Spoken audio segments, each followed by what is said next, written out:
Mais uma vez, muito boa noite a todos, sejam todos muito bem-vindos. Celebramos hoje o nosso primeiro ano e aqueles que estão chegando agora, ou para aqueles que estão chegando agora, eu quero dizer que nós passamos esse primeiro ano tratando daquilo que nós acreditamos ser fundamental, passamos pelos fundamentos da fé, na verdade continuamos tratando dos fundamentos da fé. No início, nós falamos da nossa essência, da essência da nossa comunidade, falamos um pouco dos nossos valores e depois então entramos nessa longa série que deve perdurar ainda por mais um tempo, porque quando nós nascemos nós sabíamos que muitos de nós faríamos parte ou teríamos vindo de culturas, de comunidades com pensamentos diferentes e, portanto, seria necessário passarmos uma temporada alinhando, pensando juntos, ressignificando aquilo que muitas vezes passa despercebido por nós. E hoje a gente vai continuar essa jornada, e eu não sei se já está no telão, como vocês podem estar vendo, hoje o nosso assunto não poderia ser outro, porque é tudo sobre Ele.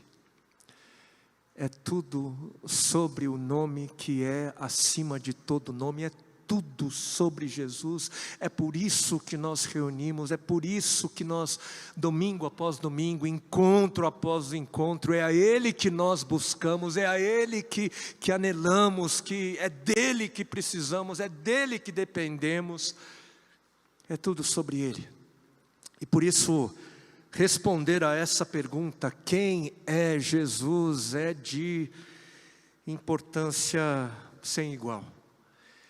E para isso eu quero te convidar a abrir ou acessar o texto bíblico em Lucas, no capítulo 9.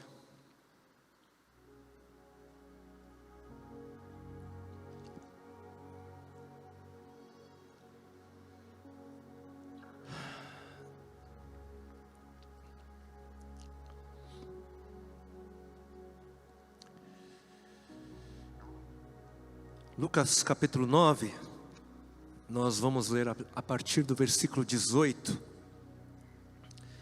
até o 26. Assim nós lemos na palavra do Senhor. Certa vez, Jesus estava orando em particular, e com ele estavam os seus discípulos. Então lhes perguntou: quem as multidões dizem que eu sou? Eles responderam: alguns dizem que és João Batista, outros Elias, e ainda outros que és um dos profetas do passado que ressuscitou. E vocês, o que dizem? Perguntou. Quem vocês dizem que eu sou? Pedro respondeu: o Cristo de Deus. Jesus os advertiu severamente que não contassem isso a ninguém. E disse: é necessário que o Filho do Homem sofra muitas coisas e seja rejeitado pelos líderes religiosos, pelos chefes dos sacerdotes e pelos mestres da lei, seja morto e ressuscite no terceiro dia. Jesus dizia a todos: se alguém quiser acompanhar-me, negue-se a si mesmo, tome diariamente a sua cruz e siga-me. Pois quem quiser salvar a sua vida, a perderá. Mas quem perder a vida por minha causa, este a salvará. Pois que adianta o homem ganhar o mundo inteiro e perder-se ou destruir-se a si mesmo? Se alguém se envergonhar de mim e das minhas palavras, o Filho do Homem se envergonhará dele, quando vier em sua glória e na glória do Pai e dos santos anjos.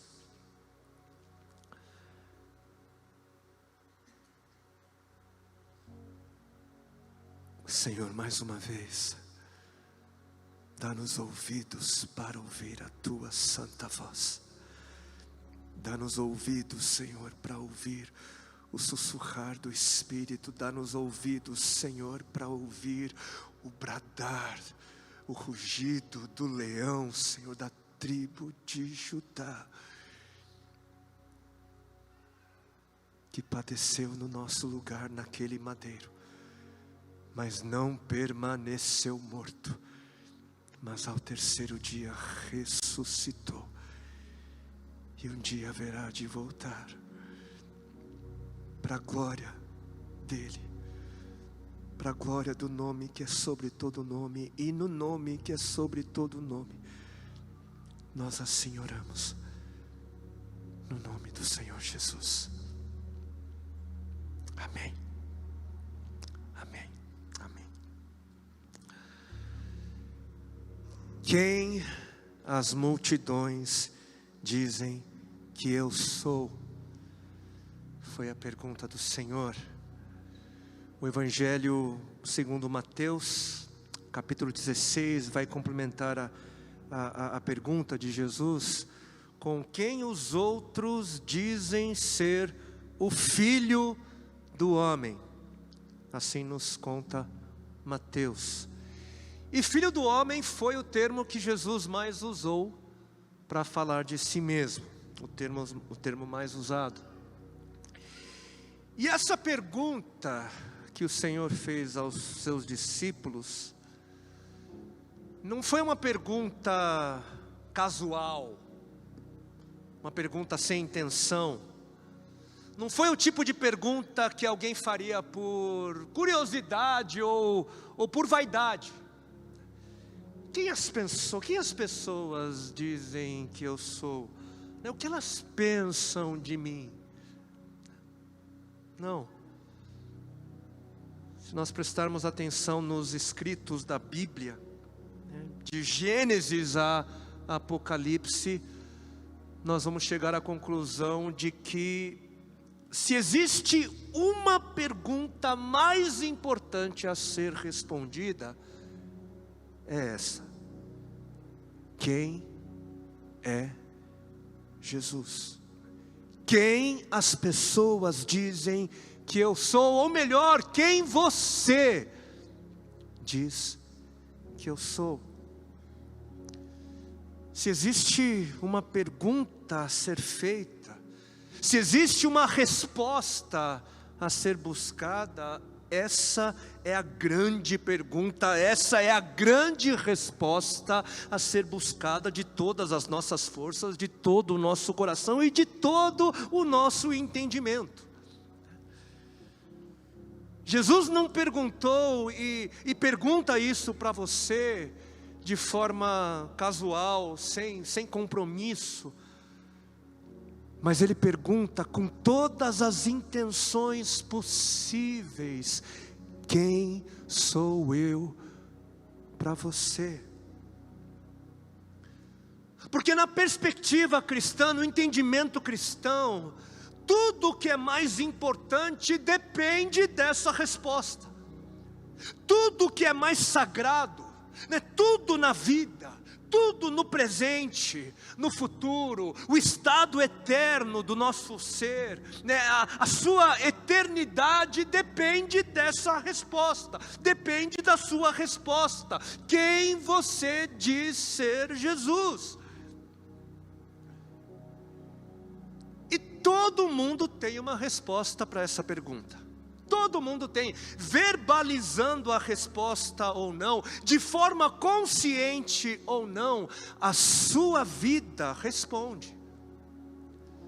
A sua vida é uma declaração muito clara sobre o que você pensa acerca de Jesus. E eu espero que essa resposta tenha sido fruto de muita dedicação, porque é vital para nós que a resposta para essa pergunta, para a pergunta mais importante que existe, ela precisa ser fruto de uma busca intencional e séria, como precisa ser. Porque se as consequências são tão grandiosas assim, com repercussão eterna, o que pode ser mais valioso? O que pode ser mais importante do que encontrar uma resposta de forma bastante consciente e intencional?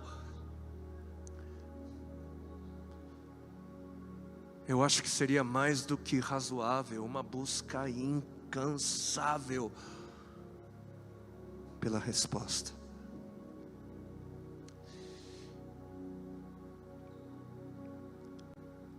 Algo que é importante ser dito também é que, nesse caso, diferente das vozes que nós ouvimos nos nossos dias, não é a sua opinião que vale. Não é o achismo, não é o eu acho que vale. O que vale é uma resposta que não se encontra em você. Porque a fonte não é você. A resposta não está em você. A verdade não está em você. Não vem de nós. Apesar de tudo que a cultura dos nossos dias tenta nos convencer, a grande resposta para a grande pergunta não está em nós. Mas a resposta para a grande pergunta vem da revelação. Vem da revelação de Deus. E a gente vive hoje um tempo bastante desafiador. Porque hoje a verdade, ela não é vista como sendo algo absoluta, né? Mas é relativa. A verdade, ela pode ser o que cada um deseja que seja. Todo mundo tem a sua verdade e o importante é viver conforme a sua verdade. A realidade do mundo é você quem determina. É o que tentam nos convencer as vozes dos nossos dias, né? E muitos que acabam sendo convencidos, acabam dizendo o quê?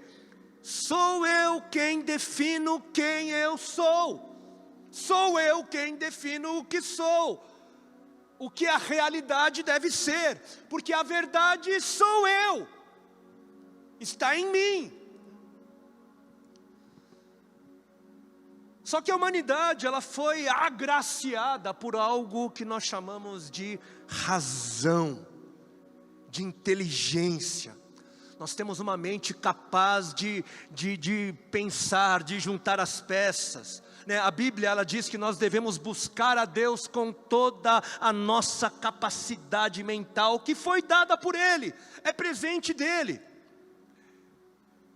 E quando nós avaliamos essas vozes dos nossos dias, quando nós vamos perceber o que está sendo dito, essas vozes que tentam nos convencer que a verdade está em todos, isso não faz sentido algum, não é razoável, é um absurdo na verdade. Porque dizer que tudo é relativo, que não se pode conhecer a verdade absoluta, e que todos então estão certos, isso vai contra a nossa inteligência. Não é razoável, não é uma possibilidade lógica que todos estejam certos. Não é possível cada um ter a sua verdade e todos estarem certos, não é. O que é possível e é razoável é dizer que nesse cenário, alguém tem a verdade e os outros estão errados, ou todos estão errados. Nesse cenário, se alguém tem a verdade e os outros, estão errados, é uma possibilidade, e a outra é todos estão errados. Essas são as únicas opções possíveis. Ou tem gente com a resposta certa e gente com respostas erradas, ou todos estão com respostas erradas. Porque todos estarem certos nas suas verdades individuais não é razoável. Não é razoável que todos estejam certos quando as respostas se contradizem e são completamente diferentes. Se o que eu entendo sobre Jesus e o que você entende são coisas muito diferentes, opostas e que se contradizem, de duas uma, ou um de nós está certo e o outro está errado, ou nós dois estamos errados. Mas ambos estarmos certos, quando aquilo que eu entendo e o que você entende são contradições, não faz o menor sentido. Eu não sei, vocês estão me entendendo?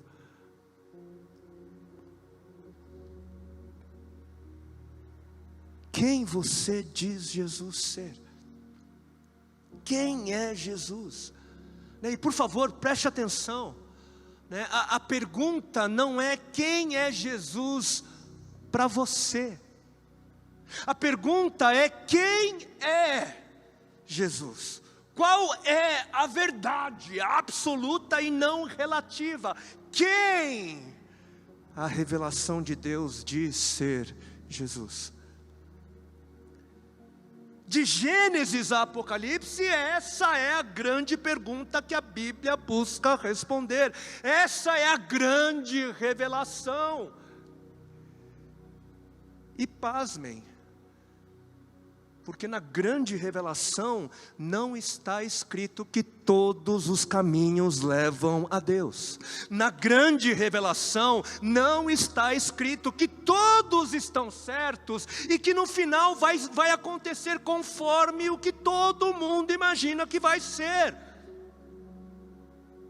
Muito pelo contrário. A grande revelação diz que só existe um caminho, uma verdade, e apenas um que nos leva a Deus. E de novo, se aquilo que você acredita é diferente e contrário do que a grande revelação declara, de duas uma: ou um está certo e o outro está errado. Um está certo e o outro é errado. Sendo assim, ou você está certo e a Bíblia está completamente errada,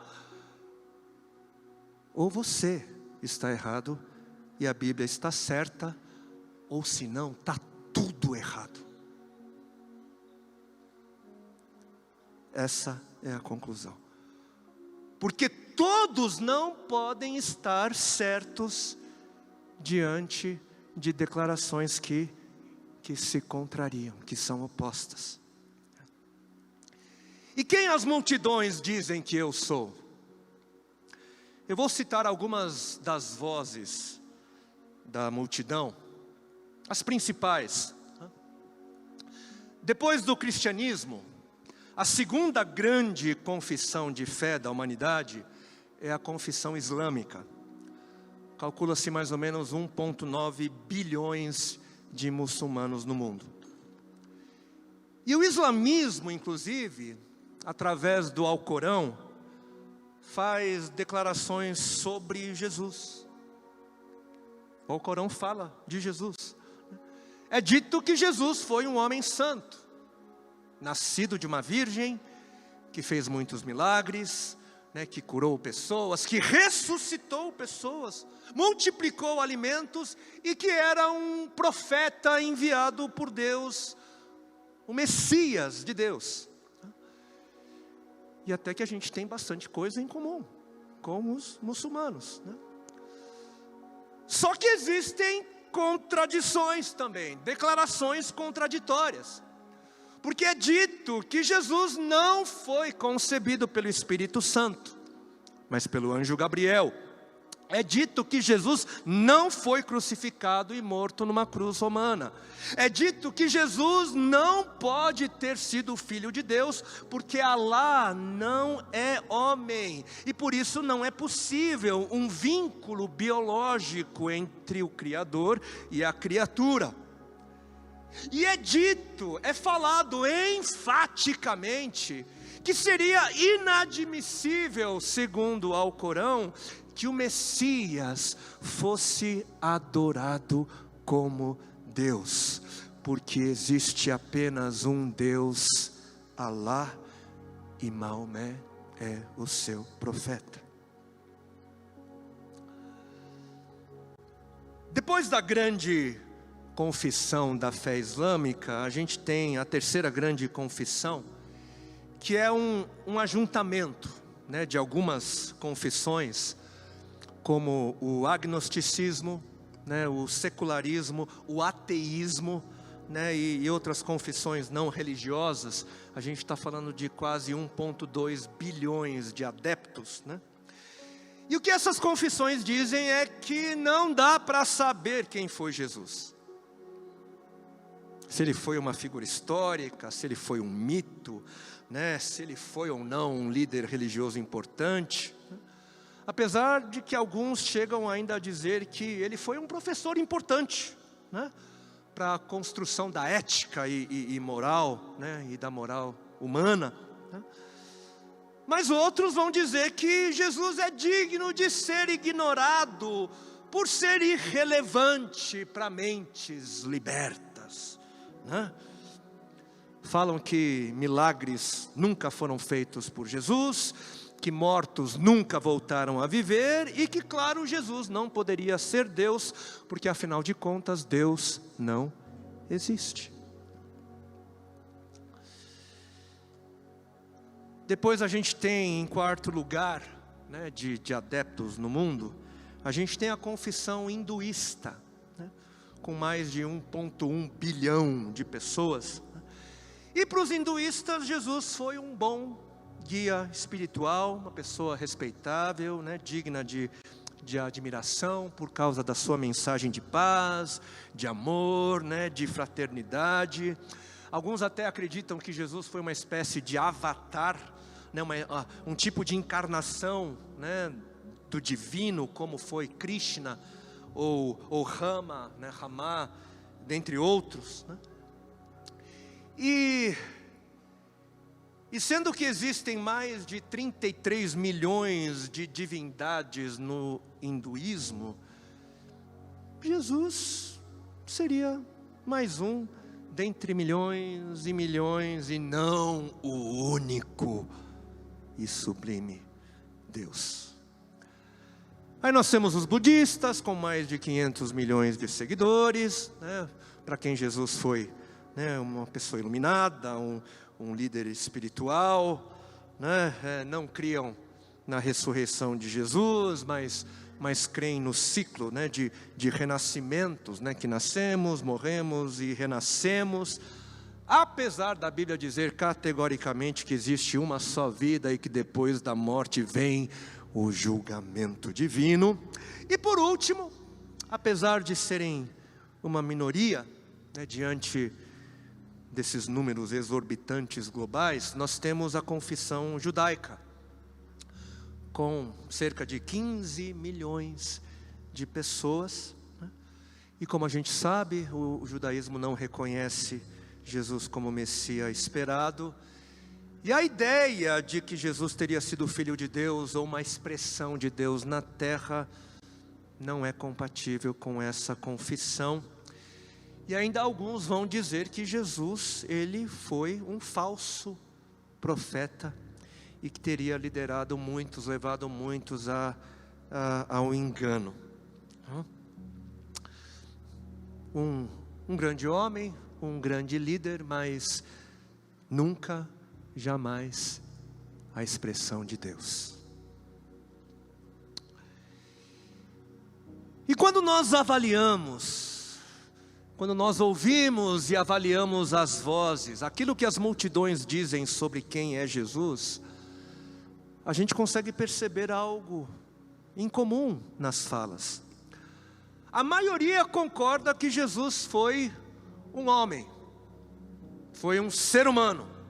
A maioria concorda que Jesus, inclusive, foi um bom homem, uma boa pessoa, uma pessoa do bem, que veio para ser um exemplo bom para a humanidade, de amor, de esperança, de solidariedade, de paz. A maioria concorda que ele foi uma grande figura, né, na história da humanidade. E outra coisa clara que a gente percebe é que a maioria não acredita que Jesus tenha sido alguém mais do que um homem. A maioria não acredita que ele tenha sido um ser único, singular, excepcional, especial, acima de tudo e de todos. Mas e os cristãos? Mas os cristãos, nós declaramos algo enfaticamente diferente. 1/3 da população global, que é cristã, declara que Jesus foi muito mais que um homem. Declara que Jesus foi muito mais que uma boa pessoa, muito mais que um grande professor, muito mais que um defensor da paz, da humanidade, e que ele foi muito mais do que um profeta. O que nós dizemos como cristãos sobre Jesus é algo absurdamente diferente das outras multidões. Porque atentos à grande revelação, a gente percebe a grande pergunta e nós percebemos a grande resposta que a revelação nos dá. E de novo, de Gênesis a Apocalipse, Jesus é a grande revelação presente em toda a história, em toda a narrativa da Bíblia. O Evangelho de João, por exemplo, começa ali no capítulo 1, diz que no princípio, Jesus era o Verbo. O Verbo, Jesus, foi a palavra que deu ordem e trouxe para a existência tudo aquilo que não existia.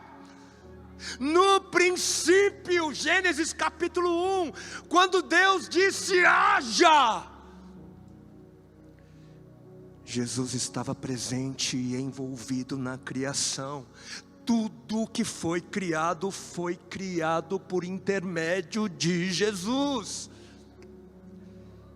Um pouco mais adiante, Gênesis 3,15, depois do pecado, depois da queda da humanidade, o que Deus faz? Ele graciosamente promete o quê? Que Ele enviaria um descendente, que seria da mulher, e que esse descendente, ele anularia as forças do caos e da morte, mas ele sofreria nesse processo de libertação. Seu calcanhar receberia o veneno da mordida da serpente. Eu não sei quantos conhecem Gênesis 3,15, mas percebam algo que foi fora da cultura, muito além da cultura daquela época, 3.500 anos atrás. Deus disse que enviaria um descendente da mulher. Se você presta atenção na cultura daquela época, você vai saber que mulheres não encabeçavam árvores, linhas genealógicas. Se alguém naquela época era descendente de alguém, era de um homem, não de uma mulher. Mas o que aquele povo não sabia era que esse descendente não viria de uma semente do homem, mas do Espírito Santo. A virgem conceberia pelo Espírito, descendente de homem nenhum, mas de Deus. E logo após a queda também, nós vamos perceber a graça de Deus. Ele veste a nudez de Adão e Eva com peles de animais. O que aconteceu? Houve morte. Por quê? A nudez, ela foi ressignificada pelo pecado. Mudou tudo. E Deus então, Ele cobre a vergonha da humanidade, pecadora, cobre a vergonha à custa da morte de um ser inocente. Sangue inocente precisou ser derramado. E Deus ali já revelando a estrutura, aquilo que estaria por vir no futuro. E todo o Antigo Testamento revela, todo o Antigo Testamento aponta, todo o Antigo Testamento insinua um futuro que só faz sentido em Jesus. Só em Jesus. O dilúvio, a arca, a Páscoa, o Mar Vermelho, o deserto, a terra prometida, o exílio, o retorno do exílio, o reino, os reis, os profetas, os sacerdotes, o templo, os sacrifícios, os rituais, as canções, a vida dos fiéis que sofrem e a realidade do servo sofredor, todas essas coisas apontavam, dizem respeito a Jesus. E ainda um outro grande momento, de grande importância, é o grande teste da fé do nosso pai, na fé Abraão.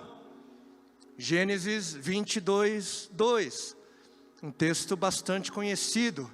Então disse Deus provando a fé, o coração de Abraão, disse Deus: tome seu filho, seu único filho, Isaque, a quem você ama, e vá para a região de Moriá.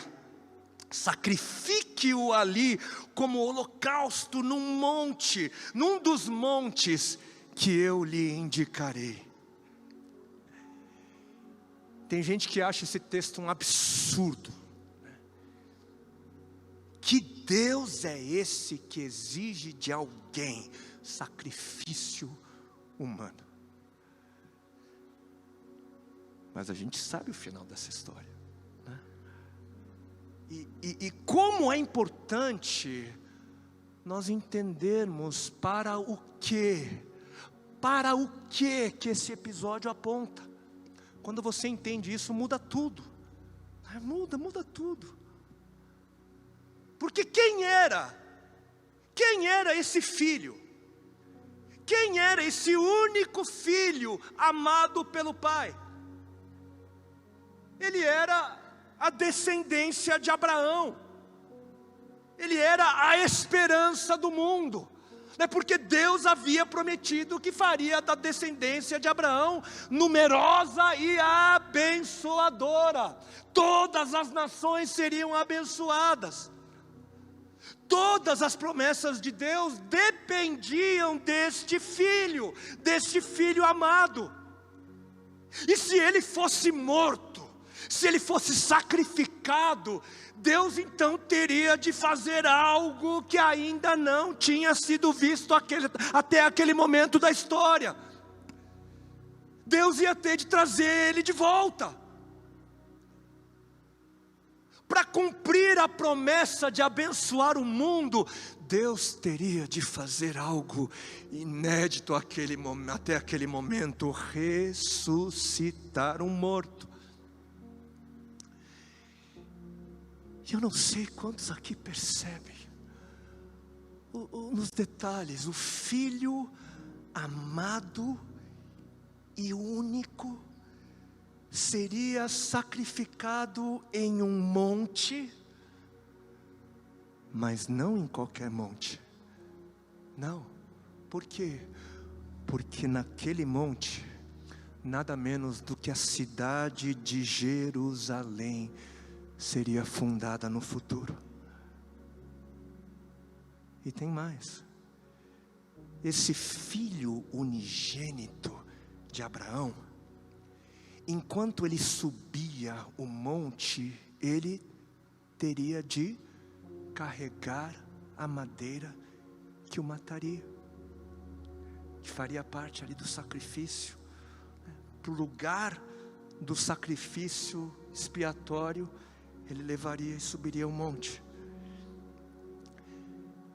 E vejam só por que Abraão é o nosso pai na fé.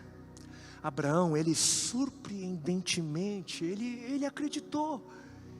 Ele acreditou que o seu único filho voltaria da morte e Deus cumpriria a sua promessa. Hebreus 11:19. Deus vai fazer. E quantos aqui conseguem perceber para o que ou para quem Isaac apontava? Porque no Novo Testamento, quem é o único filho gerado? Quem é o unigênito de Deus Pai? Quem é aquele que ouviu a voz de Deus dizendo: você é o meu filho amado, meu filho que eu amo e em quem eu tenho prazer? E quem foi que subiu o monte Gólgota, em Jerusalém, na região de Moriá, carregando a madeira que o mataria como sacrifício expiatório para o perdão dos nossos pecados? E quem o Pai ressuscitaria depois de morto?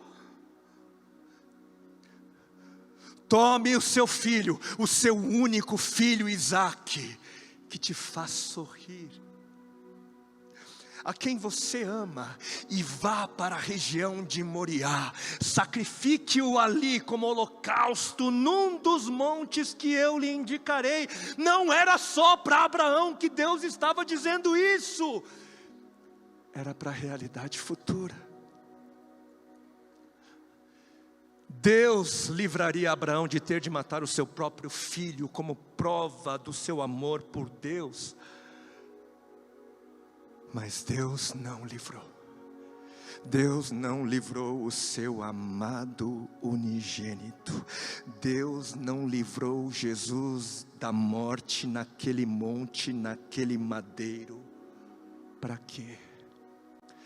Para que ficasse claro. Para que ficasse muito claro para todo mundo a razão, o motivo do sacrifício do seu Filho único. O amor de Deus. Eis o motivo, o amor de Deus. E quantos se lembram do que Abraão chamou aquele monte? O Senhor proverá. Aquele monte passou a ser chamado: o Senhor proverá. No monte do Senhor se proverá. E a partir de Abraão, então, durante séculos, centenas e centenas de anos, o povo de Deus olharia para aquele monte, para aquela colina e aguardaria, esperaria por uma futura provisão, uma expiação, um sacrifício futuro. E essa espera não foi vã, não foi em vão. Por quê? Porque um dia Jesus veio, Ele veio, e foi esse monte que Jesus subiu, foi nesse monte onde Jesus morreu, e no madeiro, no monte onde Deus haveria de prover, morre o Cordeiro de Deus no meu e no seu lugar. Por quê? Por amor, por amor, por amor, por amor, por amor.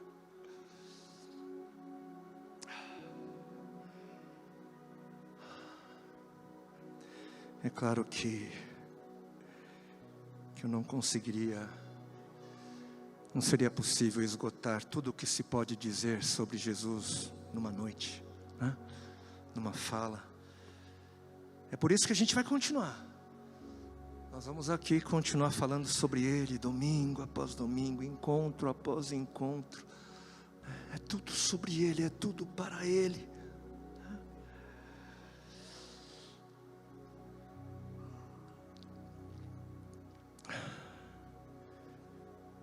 Mas caminhando para o final da nossa mensagem, O texto que nós lemos no início,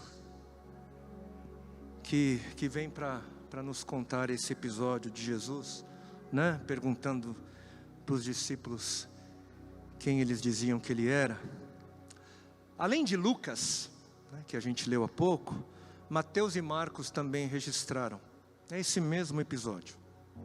3 dos 4 evangelistas, eles narraram o mesmo episódio, menos João, né? Lucas, Mateus e Marcos registram, então, deixam ali registrado a pergunta, a grande pergunta: quem dizem que eu sou? Né? Quem dizem ser o Filho do Homem? E sim, Filho do Homem é uma outra forma de dizer homem, simplesmente, ou ser humano. E sim, Jesus ele foi perfeitamente, completamente humano. Mas se a gente se lembrar, né, que o povo judeu daquela época, né, e de todas as épocas, o povo era conhecedor dos textos do Antigo Testamento, né? E filho do homem foi um termo profético, conhecido e reconhecível, né? Então, quando ouviram filho do homem, era inevitável para quem conhecia olhar para onde? Para a profecia sobre o Filho do Homem, ali de Daniel, no capítulo 7. Se você puder rapidamente acessar Daniel, né? Profecia sobre o Filho do Homem, capítulo 7, a partir do versículo 13. Né? A gente tem ali Isaías, um grande livro do Antigo Testamento, depois vem Jeremias, né, Lamentações, Ezequiel, um outro grande texto, e aí vem Daniel. Daniel capítulo 7, vamos ler versículos 13 e 14. Eu estava olhando nas minhas visões da noite, e eis que vinha com as nuvens do céu alguém como um filho do homem. Ele se dirigiu ao ancião de dias. Quem é o ancião de dias? É o próprio Deus. Ele se dirigiu a Deus e o fizeram chegar até ele. Foi-lhe dado a quem? Foi dado a quem? Ao Filho do Homem. Foi-lhe dado todo o domínio, a glória e o reino, para que as pessoas de todos os povos, nações e línguas o servissem. O seu domínio do Filho do Homem é um domínio eterno que não passará, e o seu reino jamais, jamais, jamais será destruído. Quem é o Filho do Homem? Quem é esse ser humano? É um ser humano, sim, mas que recebe domínio, glória e um reino eterno e indestrutível.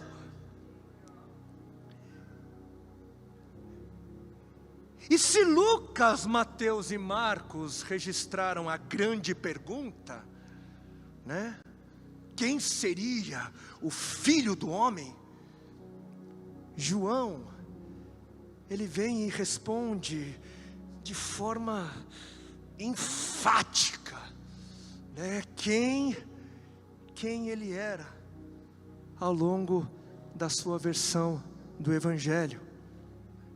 João vem e faz declarações, né? Mas antes para nós entendermos o que é que João quis dizer, a gente precisa ir para Moisés, a gente precisa ir para o livro de Êxodo. Eu peço só mais um pouquinho de paciência. Vamos, por favor, para Êxodo capítulo 3, só para a gente entender, para nós entendermos a linguagem bíblica, a linguagem dos escritos, especialmente agora aqui em relação a João. Êxodo, capítulo 3, o segundo livro da Bíblia. Porque nesse terceiro capítulo do Êxodo, Moisés também se depara com a grande pergunta: quem é o Senhor? Quem é aquele que fala comigo e que me envia? Versículo 13, depois que Moisés tem um encontro com Deus ali na sarça ardente, e recebe então uma missão para levar uma mensagem ao seu povo, ao povo de Deus. Versículo 13 de Êxodo 3, Moisés perguntou: quando eu chegar diante dos israelitas e lhes disser, o Deus dos seus antepassados me enviou a vocês, e eles me perguntarem qual é o nome desse Deus, que lhes direi? Ou seja, quem eu estarei representando? Versículo 14, versículo seguinte: diga a Moisés que o eu sou me enviou a vocês. O eu sou. Mais para frente nós vamos ter mais tempo para falar com mais detalhes sobre esse termo, o eu sou. Mas no hebraico existe uma ligação muito íntima com o dizer eu sou, uma ligação com o nome Yahweh, com o nome de Deus Jeová. Aquele que é, hoje e sempre, aquele que é a própria existência, o eu sou, seria a identidade de Deus sendo revelada, e enviando então a Moisés. E a partir de Moisés então, naturalmente, o eu sou passa a ser relacionado com o nome de Deus, Yahweh. O eu sou passaria então a ser sinônimo, passaria então a ser a identidade de Deus, o nome de Deus. E contrariando as muitas vozes, contrariando as muitas ditas verdades, contrariando bilhões e bilhões de pessoas, João não contou sobre um episódio, ele nos contou sobre um acontecimento que gerou tanta indignação. O mesmo João que escreveu o Evangelho de João, o apóstolo, ele escreveu sobre um episódio que gerou tanta raiva, tanta fúria no coração das pessoas, que aqueles que estavam ouvindo a Jesus pegaram pedras para matar a Jesus. Mas por quê? Por que tanta fúria? O que é que foi que Jesus disse? João, capítulo 8, versículo 58. Acho que vale a pena esperar você acessar João, capítulo 8. Por que gerou tanta fúria? Por que as pessoas que ouviram aquilo pegaram pedras para matar a Jesus? João, capítulo 8, versículo 58.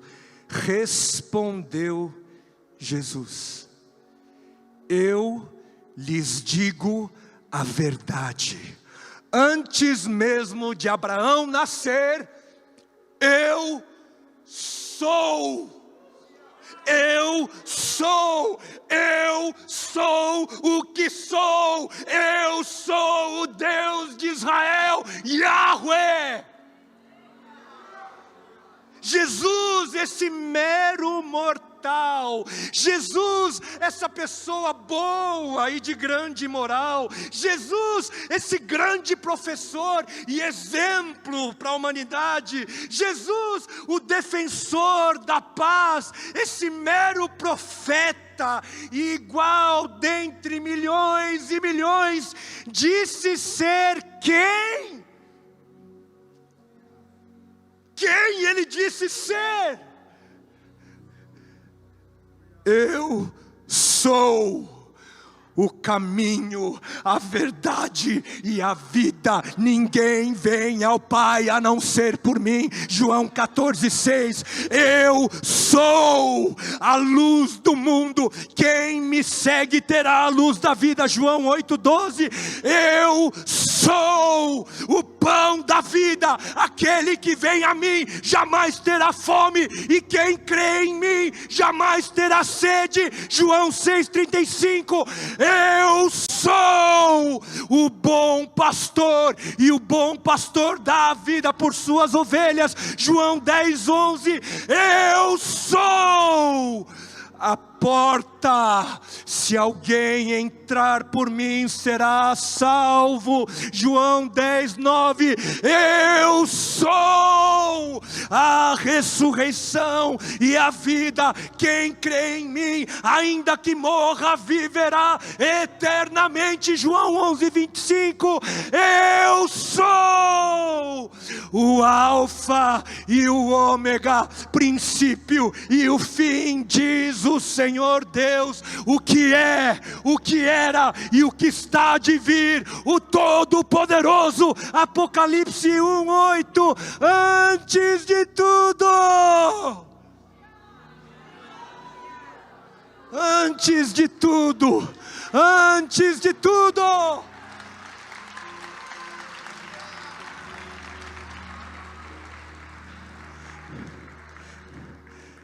antes da fundação do mundo, eu sou o que sou, e por toda a eternidade serei o que serei.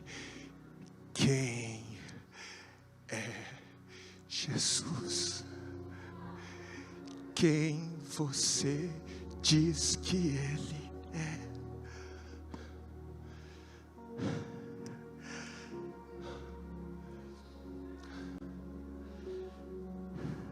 Todo mundo precisa fazer a escolha. Você vai ter de responder a grande pergunta: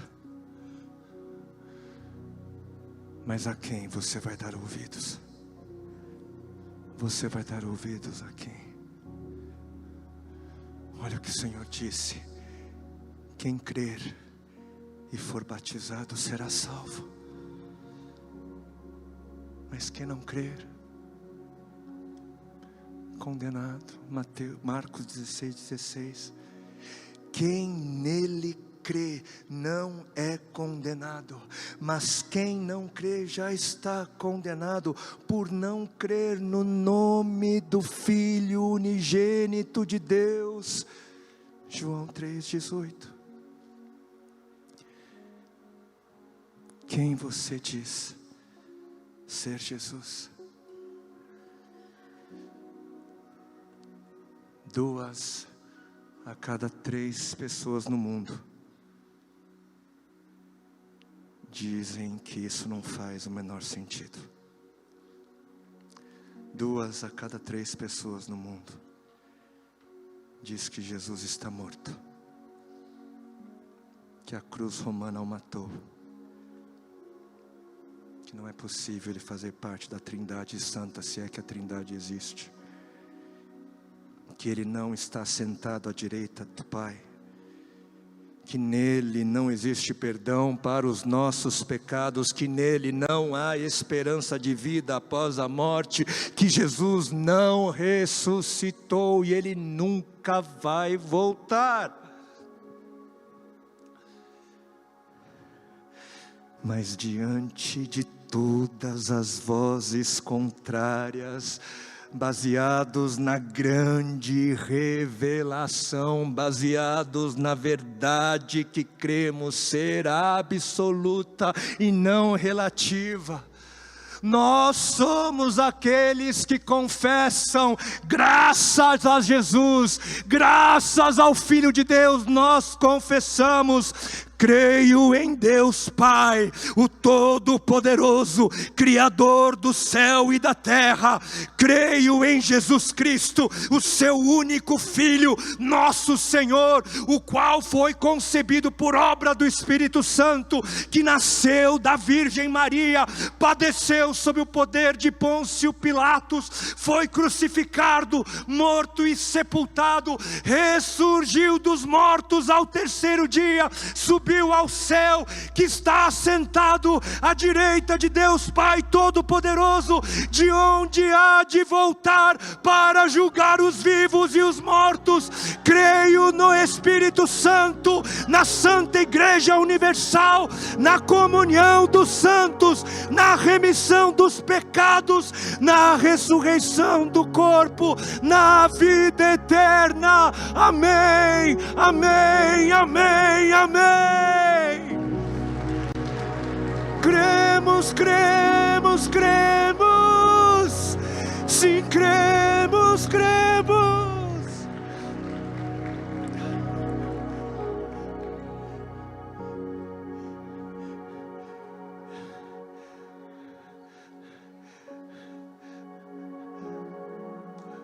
Quantos aqui testificam? Eu creio, eu creio, eu creio, eu creio. Sim, eu creio em Ti.